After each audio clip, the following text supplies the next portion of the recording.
சற்று முன்னர் இதே கேள்விக்கு நான் விடையளித்தேன். மீண்டும் கூறுகிறேன். 8ஆம் தேதி மாலை 6 மணிக்கு கூடிய எமது கட்சியின் உயர்நிலைக்குழு கூட்டத்தில் எடுத்த முடிவின் அடிப்படையில் 9ஆம் தேதி மாலை 5 மணி அளவில் செய்தியாளர்களை சந்தித்து வெளியிலிருந்து எங்கள் ஆதரவை நல்குகிறோம், நிபந்தனையற்ற ஆதரவை வழங்குகிறோம் என்று அறிவித்தோம். அப்போதே சொன்னேன், அமைச்சரவையில் இடம்பெற வேண்டும் என்கிற கருத்தும் உயர்நிலை குழுவில் முன்வைக்கப்பட்டது. குறிப்பாக கட்சியின் பொதுச் செயலாளர் ரவிக்குமார் அவர்கள் அந்த கருத்தில் மிகவும் உறுதியாக இருந்தார். ஆகவேதான் 9ஆம் தேதி பகல் 12 மணி அளவில் மீண்டும் நாங்கள்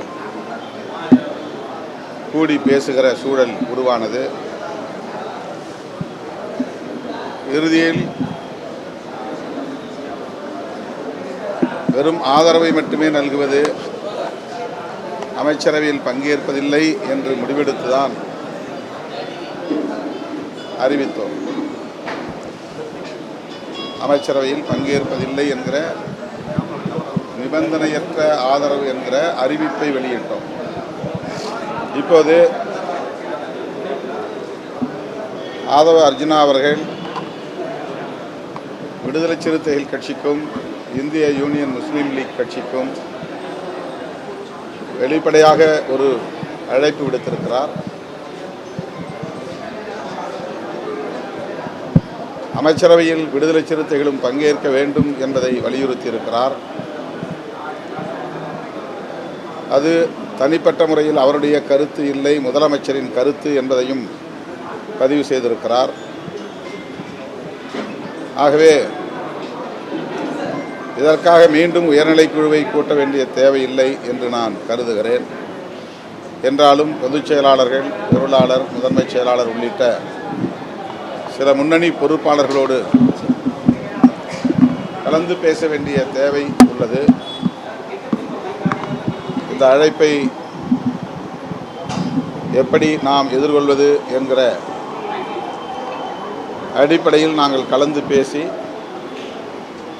விரைவில் எங்கள் முடிவை அறிவிப்போம்.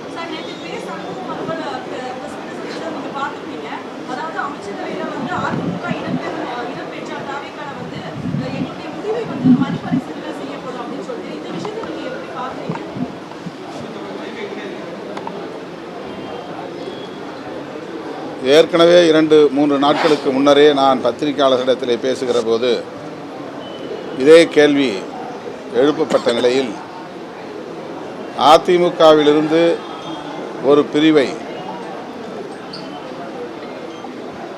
வரவேற்கக்கூடிய வகையில் அவர்களுக்கு அமைச்சரவையில் இடம் கொடுப்பதாக சொல்லப்படுகிறதே என்று எழுப்பினார்கள். அந்த கேள்விக்கு நான் விடை சொல்லுகிற போது, அப்படி அந்த பிரிவுக்கு இங்கே அமைச்சரவையில் இடம் தரப்படுமேயானால் எங்கள் ஆதரவு நிலைப்பாட்டில் மறுபரிசீலனை செய்ய வேண்டிய சூழல் உருவாகும் என்று 2-3 நாட்களுக்கு முன்னரே பதிவு செய்தேன். தற்போது அத்தகைய முயற்சி ஏதும் இல்லை என்ற தகவலும் கிட்டியிருக்கிறது. அதிமுகவிலிருந்து விலகி இருக்கிற ஒரு பிரிவினருக்கு அமைச்சரவையில் இடம் தருவதற்கான வாய்ப்பில்லை என்கிற தகவல் தாவேகா தரப்பிலிருந்து தரப்பட்டிருக்கிறது.